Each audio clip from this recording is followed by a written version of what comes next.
આજે સામાન્ય સભાની અંદર આમ આદમી પાર્ટીના તમામ કોર્પોરેટરો ખાડીની સમસ્યા, સુરત શહેરની સમસ્યા વિશે બોલતા હોય, પરંતુ અમારા મહેશભાઈ જ્યારે 0 વર્ષની અંદર બોલવા ઉભા થયા એટલે એમણે આખા ખાડીપુર અને સુરત શહેરના રસ્તાઓ અને રસ્તાઓની અંદર થતા કૌભાંડ બાબતે ખૂબ સારી રજૂઆત કરી, આંકડાઓ સાથે રજૂઆત કરી અને સાથે સાથે એનામાં શું ખોટું થઈ ગયું છે એ પણ રજૂઆત કરી અને એક નાનકડું એવું રમકડું કે જે ચાવી ભરો એટલે ચાલે એ રમકડું મેયરને બતાવ્યું કે તમે પણ આ રમકડા જેવા છો, જોઈ નહીં શક્યા મેયર. એટલે અમને તમામને જેટલા પણ સભ્યો બેઠા અમને બધાને સસ્પેન્ડ કર્યા,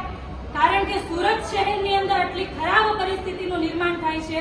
લોકો ખાડીના પાણીની અંદર જીવવા માટે મજબૂર થાય છે, રોગચાળાની વચ્ચે જીવવા મજબૂર થાય છે, ખાડીપુરની અંદર દર વર્ષે કોઈને કોઈ પોતાનો જીવ ગુમાવે છે. આવી પરિસ્થિતિમાં સામાન્ય સભાની અંદર આ બાબતે ચર્ચા થવી જોઈએ, પરંતુ આ ચર્ચા નથી સાંભળી શકતા ભાજપની નાટક મંડળી. એટલે અમને તમામને સસ્પેન્ડ કરી દીધા છે અને અમે મીડિયા માધ્યમથી એટલું કહેવા માંગીએ છીએ કે જે મેયર જે છે એ પપેટ છે,